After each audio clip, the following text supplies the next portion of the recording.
Assalamu alaikum wa rahmatullahi wa barakatuh. There are two things that will make the Ummah rise back to the state of being a good Ummah again. The first thing is having taqwa, that's on the inside. And then the outside of the people itself. So the people are made of leaders and followers. So going forward, I'm going to be talking about being good leaders and being good followers. So what type of leader do we want to be? Do we want to be like Samiri, who led his people to destruction, who took advantage of his people because of the gifts he had? Are we going to be like Harun, who said, I want to make sure that the people do not split up into groups? Or are we going to be leaders like Musa, who led their people through all the obstacles? So when it comes to being a leader, the first thing I'm going to say is a leader first looks at himself before he looks at other people, and he questions himself before he questions his followers. An example we see is with Suleiman and the Hopu bird. He said, what is wrong with me? He didn't say what is wrong with the bird. I'm also going to be talking about what it means to be a bad leader and a bad follower, so we know the examples of what not to be like. An example of bad leaders is Surah Al-Baqarah, Ayah 246, when Allah says, أَلَمْ تَرَ إِلَى الْمَلَإِ مِنْ بَنِي إِسْرَائِيلَ مِنْ بَعْدِ مُوسَى إِذْ قَالَ لِنَبِيٍّ لَهُمْ ابْعَثْ لَنَا مَلِكًا. Have you not seen those chiefs of the children of Israel after Moses? They said to one of their prophets, appoint for us a king. So these leaders went to their prophet and told him to appoint for them a king. But Allah says, فَلَمَّا كُتِبَ عَلَيْهِمُ الْقِتَالُ تَوَلَّوْا إِلَّا قَلِيلًا مِّنْهُمْ وَاللَّهُ عَلِيمٌ بِالظَّالِمِينَ.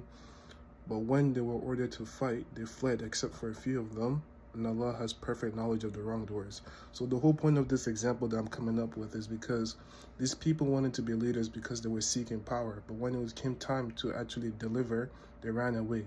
So an example of a bad leader is people that who do good things because they're seeking power. A good leader should not be seeking power and doing. A good leader should not be pretending to be good to seek power. Rather, a good leader should be good for the sake of being good. An example of a bad leader is in Surah Al-Baqarah, Ayah 258.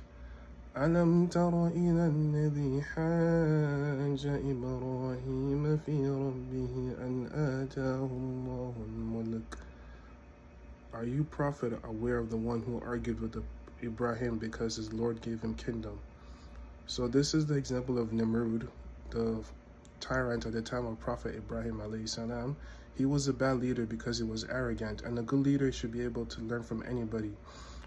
We compare this to Solomon, who actually he was able to learn from the ant, and he was laughing. So a good leader should not be arrogant, but rather a good leader can learn from anybody, even if it's as small as an ant. So that's enough for bad leaders. Let me give you an example of good leaders. So a good leader we have primarily is in our Prophet Muhammad sallallahu alaihi wasallam. And we have his example in Surah Imran, Ayah 159.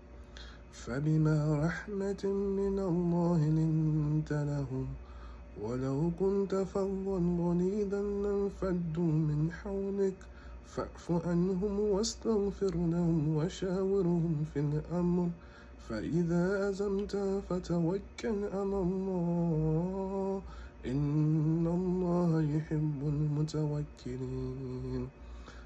It is out of Allah's mercy, O Prophet, you have been lenient with them. So what I want you to take away from this is a good leader should be lenient with his followers. This ayah is coming after the Battle of Uhud, when his followers disappointed him and they disobeyed him, and they led to a lot of catastrophic events, including the death of his uncle Hamza. So Allah says, if as a leader you had been cruel-hearted and you have been tough with your followers after their mistake, they would have abandoned you. So after your followers make a mistake, you should still be nice to them, you should still encourage them, you should still consult with them, and then when you do that, you should trust in Allah, and when you trust in Allah, then you will get your results.